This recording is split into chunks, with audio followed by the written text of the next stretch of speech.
Convicted paedophile Graham Southwell seeks permission to appeal his conviction.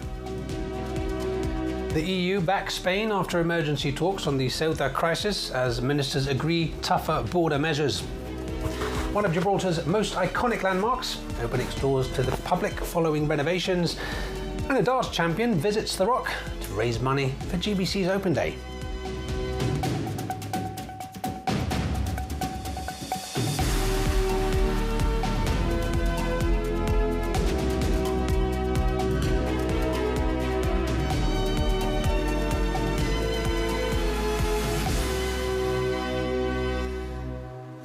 Good evening.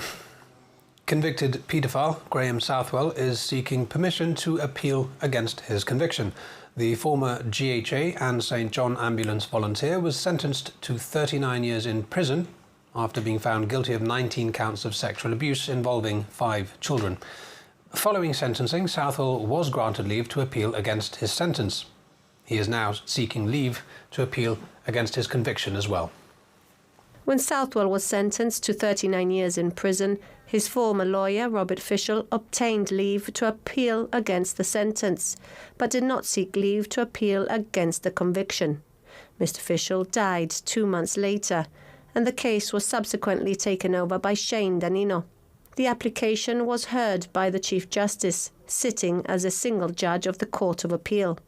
At the permission hearing, Mr. Danino told the court that Southwell had informed his previous lawyer that he wished to appeal against his conviction. Southwell's appeal against sentence is due to be heard at the next Court of Appeal session in September. The Chief Justice adjourns the conviction application so it can be listed for hearing after the sentence appeal has been dealt with.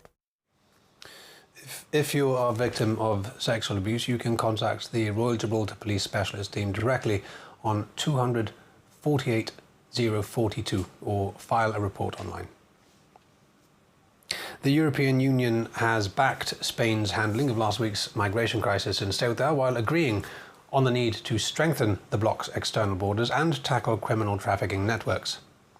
Meanwhile, Spain's Interior Minister stressed the Schengen zone had not been put at risk and called for greater efforts to tackle misinformation.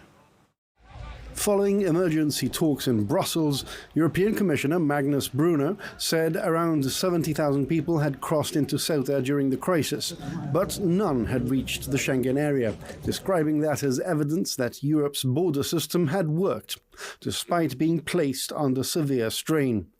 He said those who entered Ceuta had now returned, adding that the EU would continue supporting Spain through Frontex, Europol, and any financial assistance as may be necessary.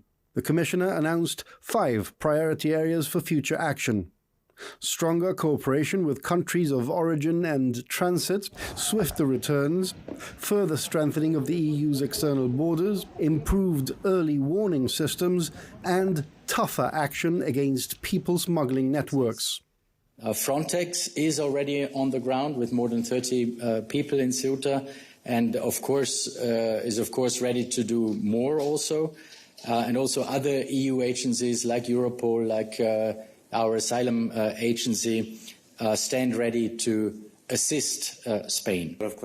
Meanwhile, in a separate press conference, Spain's Interior Minister Fernando Grande Marlaska said the mass crossing had been organized and coordinated by criminal organizations using misinformation to encourage people to attempt the journey.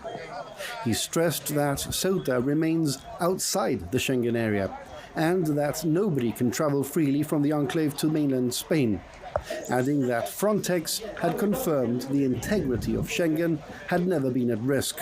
The minister defended Spain's response, saying the country had invested heavily in border security while continuing to uphold humanitarian obligations and European values. Mr. Grande Marlaska criticized Italy's reaction, saying he did not believe it was proportionate. Finalmente, ha quedado claro que en modo alguno el espacio Schengen se ha visto comprometido en esta crisis del pasado 30 de julio. The developments will be closely watched in Gibraltar after Chief Minister Fabian Picardo insisted the crisis posed no direct threat to the Rock because Ceuta lies outside the Schengen area. The Gibraltar government has also confirmed there have been no reports of illegals arriving in Gibraltar, although law enforcement agencies remain on heightened alert and continue to liaise closely with Spanish counterparts. Ballot papers for the election of the next Unite General Secretary have now arrived in Gibraltar and will be delivered to members this week. In response to concerns about the recent postal disruption, a secure ballot paper drop-off point has also been set up at the Elliott Hotel. Voting will take place between the 9th and 11th of August. Rosa Stengo asked one of the candidates, Simon Dubbins, about the delay and why Gibraltarians should cast their vote. We're not exactly sure why, but there's been a delay in getting ballot papers to Gibraltar. They were dispatched initially on the 14th of July, but as of the end of last week, no ballot papers had arrived in Gibraltar. Representations were made to the returning officer, who's now put alternative arrangements in place, and we understand that ballot papers have now started to arrive in Gibraltar. Okay, are special arrangements being made on the actual day itself? Well, the special arrangements are that normally the ballot papers should be returned by post to the Civica office in London. But what they're doing now, because the ballot closes at 12 noon on August the 11th, a week on Tuesday. So what they've done is they've commandeered a room in the Macintosh room in the Elliott Hotel, Grosvenor's Parade, Gibraltar. And that will be open from Sunday the 9th at 9 a.m. to 5 p.m, Monday the 10th, 8 a.m. to 6 p.m, and Tuesday the 11th from 8 a.m. to 12 noon. Now, members in Gibraltar who are working in Gibraltar, including those who may live outside of Gibraltar but work in Gibraltar, need to bring their ballot paper in the envelope to deposit it in the ballot box in the Macintosh room at the hotel. Okay, now tell us what people are voting for. It's for a new General Secretary. Can you just tell us, why that role is so important? Well, it is a crucial role because the General Secretary is charged with leading the whole union and making sure that it's got the right direction, making sure the organisation is coherent, and is really the person that is the front face of the union regarding political lobbying, industrial disputes, and so on. So it's an absolutely crucial role. Unite, as you probably are aware, is one of the biggest unions in the UK, and we have a substantial membership in Gibraltar, which is extremely important. So we've worked very hard in our campaign. I myself have been to Gibraltar on many occasions, particularly around the Brexit time, but also to deal with the rise of the far right. And we want to make sure that people in Gibraltar are very firmly connected with the leadership of the union. In the past, there's always been a direct line between Gibraltar and the General Secretary's office. There is absolutely a feeling that that has not been the case in the last 5 years. We believe that should be restored, and we are acutely aware of the sensitivities politically in Gibraltar. It's always a complicated area with the frontier. So it's absolutely crucial that all Gibraltarians and those working in Gibraltar are not disenfranchised in this election and that their voice is heard. Palestinian journalist and documentary filmmaker Youssef Al-Halou has shown his latest feature, A Phoenix of Gaza, in Gibraltar following an invitation from local activist group Gibraltar for Palestine. Mr. Al-Halou, who is from Gaza, was filming a documentary in 2023 at the time of Hamas's terrorist attack in Israel. He continued to film the destruction in his country during the war that followed. Mr. Al-Halou says his sister and her 7 children were killed during Israel's bombing of Gaza and that he has not been able to retrieve their bodies. He is currently touring internationally with the film. I spoke to him ahead of the showing of the film in the Gaza clubhouse and asked him what he wanted to convey. It's my love letter to my city. Luckily, I was the last person to document the last records of Gaza, the golden era of Gaza. At the time, I was thinking to leave London temporarily and go and settle in Gaza for some time. I wanted to promote Gaza to the world because Gaza has been under Israeli suffocating siege and blockade for almost 20 years, and only Palestinian Gazans were allowed to go back to Gaza. Millions around the world, they were denied the luxury to come and visit us in Gaza. So I'm touring the world, showing beautiful Gaza to millions around the world. Because unfortunately, everything I filmed destroyed. And many people who were featured in this film, they were killed, including members of my family. We have experience in our history of oppression, and the fact that it's the so-called Jewish state that is now oppressing Palestinians doesn't mean we shouldn't be standing up. And actually, Jews around the world are standing up in ever-increasing numbers and really helping, being part of the movement that's changing public opinion. And unfortunately, we have to speak up as Jews because the Israeli government and a lot of the, what I would call the Jewish establishment, who absolutely collate Judaism and Zionism, anti-Zionism with anti-Semitism, they claim to speak on all our behalf. So we have to stand up and say, no, it's not the opinion of all Jews. It's obviously a subject that people feel very strongly about. Jews around the world in Gibraltar and elsewhere will say that they feel threatened or that they feel that they're at risk because of the message being spread, which fuels anti-Semitism. What would you say to the suggestion that films like this are fomenting that sort of attitude? Well, I've seen the film. There is no mention of any anti-Jewish expressions at all. They don't exist in the film. They're talking about, in fact, the beginning, and my understanding is Yusuf made the film to show the beauty of Gaza. And it was only because shortly after he came back, presumably when he was editing it, that the genocide began, that the attacks on Gaza began in such extremity that had to be included. So it wasn't a film about Jews. And I think it's potentially, well, I think it is actually anti-Semitic to say that if you're criticizing a state doing the most horrendous things, the list is endless, I could go into it, of absolutely terrible things, not only in Gaza, to say that Jews should associate themselves with that and that criticizing that is anti-Semitic, I think that is what's anti-Semitic. And many, many, many Jews around the world are agreeing with me. This dehumanizing of people is terrible. And what the film shows is people just living their lives, swimming in the beaches, eating in the cafes, visiting their churches, their mosques. And I want them to understand that and to put themselves in those people's positions. Just take 5 minutes and imagine that you were in that position with that history and imagine how you might feel. It's sad that we have to produce documentary films to prove to the world, to convince the world that we are normal human beings. It's sad that in 21st century, people are denied the right to have a dignified, decent life. People in Gaza, including my family, 2.3 million people, are denied the very basic rights. There is no electricity, no water, people under stress all the time. People have to beg for water. My family were starved. It's unacceptable that Israel enjoys impunity.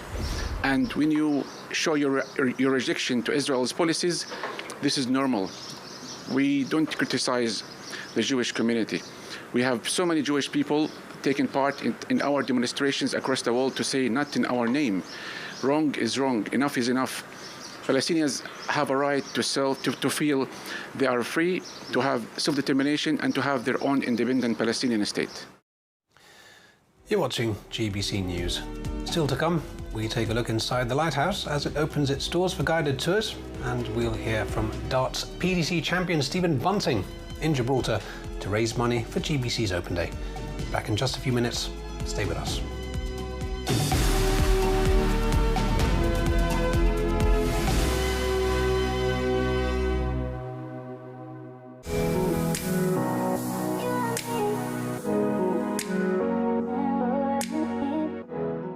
The moments that matter don't wait for Wi-Fi. From sharing big news instantly to streaming your favourite shows on the go, your connection should always be there. That's why we've made our pay monthly plans bigger, giving you more data at the same price, so nothing gets in the way of staying close to what matters most. Visit gibtele.com or call 200 52200 to sign up. Our world runs on momentum. From the first light over the rock to the plans we make for the days ahead, each moment carries us forward. For 150 years, Capurro Insurance has moved with that energy. Rooted in Gibraltar, reaching the wider world, built on the past, and looking to the future, wherever momentum takes you next. Capurro Insurance will be by your side, every step of the way. Trident is EORI ready for Gibraltar's new logistical chapter. As customs-approved transport and clearance agents with proven experience, trust Trident to keep your goods moving. Providing door-to-door transport, temperature-controlled services, warehousing, and customs clearances. Trust the experts, delivering since 1989. If you're looking for the perfect spot to enjoy breakfast, lunch or dinner, make your way to Bianca's Bar and Restaurant down at Marina Bay, where we've been serving great food since 1979. Our tempting menu and daily specials are available for dining in or takeaway. Relax and watch the world go by at Bianca's Marina Bay, the happiest place out of town. If you have employees, then you have HR and payroll. And the computer software you use makes all the difference. EasyPay has been specifically designed to meet the needs of businesses in Gibraltar, whatever the size. For a free demonstration, call 200 741 21 and find out more online at easypay.gi. Fill up, top up and let's go. The new GibFuel Plus loyalty app is here. Earn loyalty points every time you shop or refuel at Cepsa Gibraltar, Carrefour Express Gibraltar and all the Gibraltar petrol stations. Just sign up, scan your QR code, collect points and redeem rewards. Download the GibFuel Plus app at gibfuelplus.com and start your journey today. Welcome to the Corner Shop, where expectations in painting and decorating go above and beyond, providing the community colour since 1947. From DIY enthusiasts to professional decorators, we offer trusted brands like Dulux, Armstead, Hammerite and more. Explore our expert colour mixing centre, plus DIY and decorating supplies. The Corner Shop, free parking and free delivery.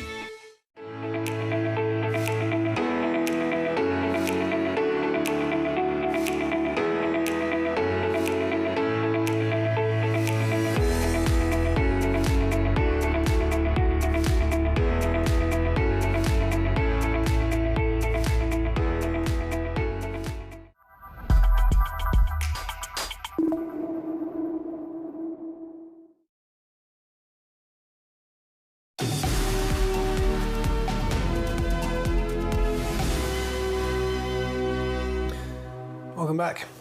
One of Gibraltar's most iconic landmarks is opening its doors to the public. The Europa Point Lighthouse, which has guided ships through the strait for over 180 years now, is now offering guided tours, giving visitors the chance to explore its history while learning about its continuing role as an active lighthouse. The site has also undergone its first major upgrade in decades, with facilities renovated to better welcome visitors. Katie Docker spoke to the Heritage Trust's CEO, Claire Montado, and Right Tech's Managing Director, Christian Wright, who, together with Trinity House, the lighthouse's owner and operator, have played a key role in its renovation. I think in so far as Gibraltar skyline, it's one of, if not the key landmark. It's used in countless marketing materials, and every tourist that comes to Gibraltar, if you just look around you, is almost drawn here. You know, it's a beacon, both figuratively and metaphorically speaking. So for us, the goal has been to open that up and share another piece of Gibraltar's history and heritage with the world. So how do you balance preserving such a historic landmark with ensuring it's fit for modern use? Well, it's still a working lighthouse, so it's been working very closely with Trinity House, who have been doing a lot of the internal alterations to make sure that it's safe for visitors, but also that it continues to operate as a key lighthouse in the Straits of Gibraltar. So that's something that's been very much at the forefront of this project. From our point of view, together with Right Tech, working together on putting together the visitor experience, scripts, the storytelling, recruiting guidance, and also being able to tell the many, many stories that there are about not only the lighthouse, but the Straits and the Europa Point area itself and its importance to the history of Gibraltar, but the history to the whole of the area. And would you be able to share a little bit of the Lighthouse's history with us? Well, the lighthouse itself was built, or at least the foundation stone was laid in 1841, and then it came together quite quickly after that. It came as a result of a number of very serious incidences in the bay, obviously where Gibraltar is. Even today, I think there's over 160 ships. I can't remember if it was an hour or a day going through the straits. So it is a very, one of the most important pinch points of maritime traffic in the world. So there are many, many stories here to tell, but you'll have to wait for the tours to find out a bit more. So what condition was the lighthouse in when work began, and did you have any issues or hurdles with the restoration? We were lucky enough that because we've worked with and are continuing to work with Trinity House, they're handling all the internal work. So like Claire said earlier, it's a working lighthouse. So you have to be able to balance that visitor engagement and opening up to the public, but at the same time, it's fit for purpose to what its actual role is. So there are obviously issues where there'll be health and safety that has to be taken into account. So things have been altered within the context of that as the core ethos, but at the same time making sure that it balances the lighthouse keeper's role, the role for the conservation of the historic building itself, and then again opening up for the visitor. Pre-automation, this was what was used to rotate the lighthouse. I'm really excited, and it's something that for me personally and for RightTech, I can say this, it's re-engagement with the local population, re-engagement with their history, their heritage, and it's such an iconic landmark that to be able to open this up to all age groups and all demographics is something really important to us, and I think that for me that's the main kind of goal and the main success. And how have RightTech and the Heritage worked together on this project, and what has each organisation brought to the restoration? Well, it's been quite an easy collaboration. I think we get on very well as two groups, and I think our aspirations align in terms of telling the story of Gibraltar and making places accessible for the public. So from the Heritage Trust point of view, we've taken care of the scripts, the historical research, a lot of the on-the-ground preparation. For us, this is a charitable partnership. So what we wanted to do was make sure that the Heritage Trust were leading the way, and this was one of their sort of like spearhead projects in a commercial sense, because at the end of the day, who better to run our heritage sites than the Heritage Trust? So for us, I think it was a match made in heaven, and then we had to look at it in terms of our experiences in the sites that we already manage in the Upper Rock, how you deal with large numbers of people, what's the best way to engage those people, and what's the best for not only the experience, but for the conservation and protection of the site. More information on the tours is available through the Heritage Trust. Now, the Academy of Music and Performing Arts, GAMPA, has won the Adjudicator Award at the UK's National Drama Festival. To take part, a play needs to have scored over 80 marks in an adjudicated festival during the current season. GAMPA's performers were awarded 91 points for their performance of 100 Words for Snow at this year's Gibraltar Drama Festival. Cultural Services says it's delighted to announce that after their performance at the UK festival, the group received the Adjudicator Award for emotive and visually striking storytelling. Minister for Culture, Christian Santos, said GAMPA's success is a celebration of Gibraltar's thriving cultural sector. Now, darts PDC Masters champion Stephen Bunting is in Gibraltar this evening for a charity exhibition in order to raise money for GBC's Open Day. He's currently playing against several of Gibraltar's top players and fans alike. Our sports reporter Jose Madi Ruiz is at the arena where the event is taking place. Jose, what can you tell us?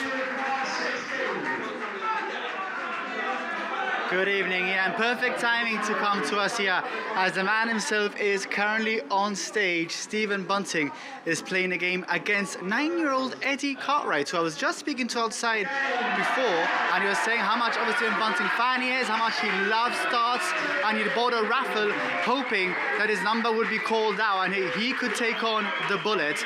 Guess what? 5 minutes later, his number's called out. He pairs up with his uncle, and he is currently playing Stephen Bunting, who is partnered by his son, Toby, on stage. And the crowd has really got behind the pair. It looks like Stephen Bunting and his son Toby have won the game. Handshakes all around. Great atmosphere here. The night started earlier before the Q&A. Stephen Bunting in really good spirits. The crowd really fun, really interactive with him as well. A very down-to-earth player. all a lot of good spirit, a lot of banter here. After the Q&A, Stephen Bunting went back to his resting room where he had a few practice starts before the competition got underway, because after all, this is a competition, even though it's a charity event. And it was there where we caught up with Stephen Bunting before he stepped onto the hockey for the first time. Months away from taking the hockey, how are you feeling? The big days here? Yeah, really excited. Like I said, it's all about raising money for charity, and thanks to Entain for having me over here. Really looking forward to it. Can't wait to get in there and show people what we can do. You've answered a few questions from a Q&A. What was the atmosphere in there like? Was there a lot of banter flying around? Yeah, of course, and it's nice to have Nick Rolls over here as well. Alex interviewed me, and we just talked about some home truths, some really good questions, some good crowd participation, and they were all singing Let's Go Bunting Mental, so I can't wait to do the walk-on. You've been warming up here, rubbing shoulders with some of the players you might be up against already. What's that been like? Yeah, no, it's great. You can feel the anticipation, you can feel how relaxed they all feel.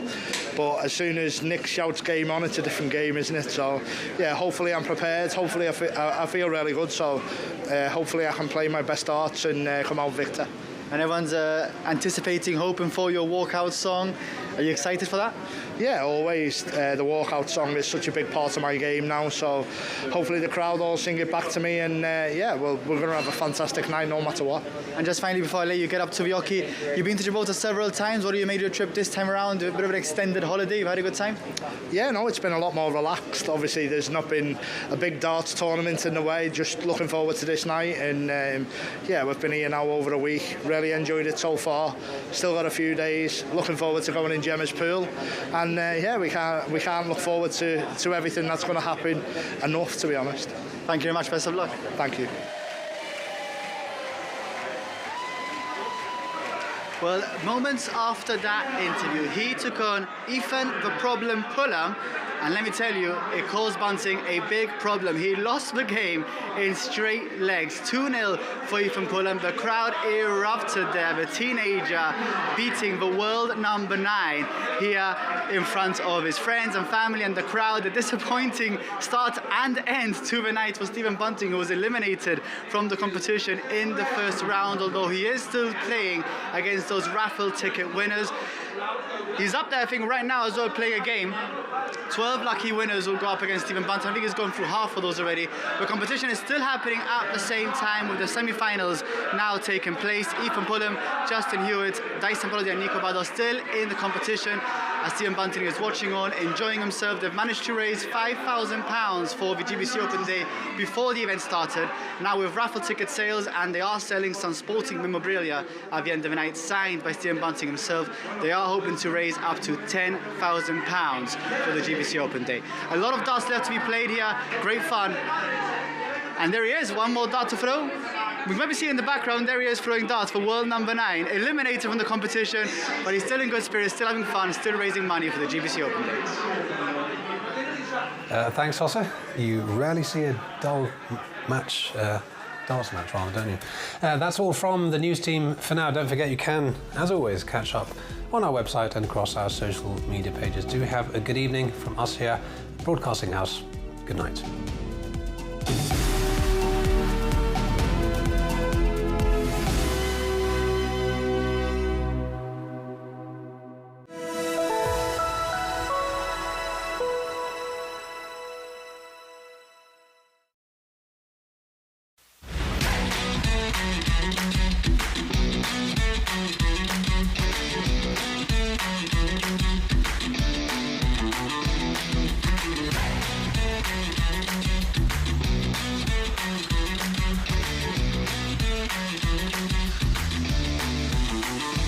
Looking for insurance that covers every part of your life? From your car, home and motorbike to your health, pets, boat and travel, we've got it all covered. We make insurance simple, clear and tailored to you. Visit us at 68 Irish Town, Monday to Friday 9 to 5:30 or Saturdays 10 till 2. Call 200 4460